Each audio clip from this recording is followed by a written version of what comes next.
Back, we have three special guests in studio this afternoon, co-authors of a book about adoption called Unfiltered. I want to welcome all three of you, Sara, Kelsey, and Lori. Thank you so much for coming in. Thanks for having us. Thank you.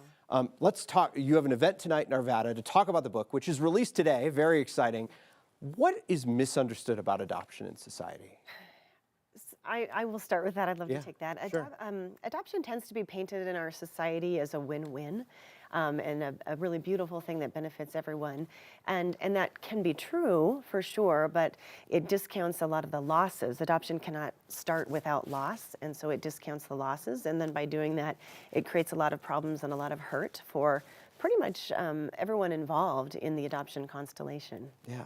I mean, I think about how we tend to cover adoption, and it is a beautiful thing. We cover a lot of events where somebody officially becomes part of a family, but I don't think we take into account what else is there. So what do we tend to get wrong about adoption? Yeah, I'm a birth mother, and so I think we tend to leave me and the rest of us out. A lot of times we're kind of a mystery and seen as like a figment of someone's imagination, and we're real people and our stories matter. So yeah, absolutely. And Lori, you're an adoptive parent. What do you feel like we leave out of this story? I think there's a prevailing narrative that's a win-win. It's a fairy tale narrative about adoption, and it does a disservice to all of us because it misses the nuances, like Sara was saying. And when we parent from a place of adoption is wonderful and love conquers all, and you're the real parent now, some of those things inhibit adoptive parents from being able to really be present with their child and make good decisions about their child's birth parents and contact and being approachable to their child. What inspired the book? What got all three of you together to work on this?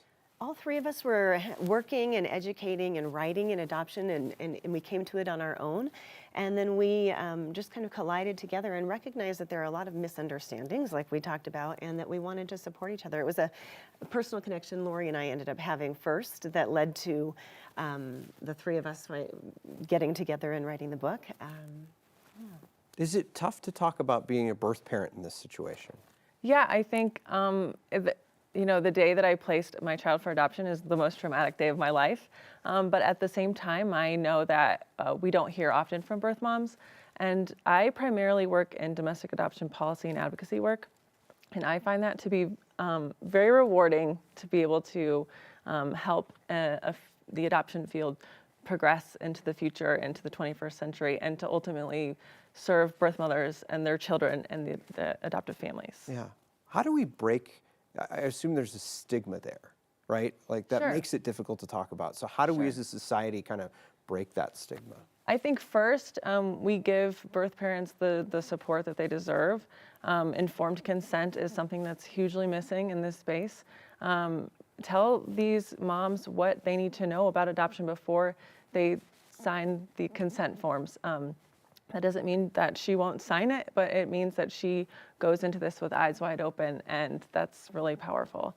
And also just talking about these women in reality, talk about the real things that they experience, not just the beautiful story of when she placed the baby from the hospital, and not just the reunion story 25 years later, but talk about that time in between because it's really important. Yeah. You have an event coming up tonight in Arvada. Tell me a little bit more about that. We will be at the Arvada Library at 6 o'clock tonight to have a book launch party. It's not just a book signing. We'll be reading excerpts. We'll be having some panelists of 50 people that we interviewed in our book because we wanted to show a great diversity that exists in adoption. And we'll have some adoptee musicians. We'll have adoptee artwork. It's very, our whole project is very adoptee-led and adoptee-centered. All right. Adoption Unfiltered is the book, an event in Arvada tonight. Thank you all so much for coming in. Thank you. Thank you. We'll be right back.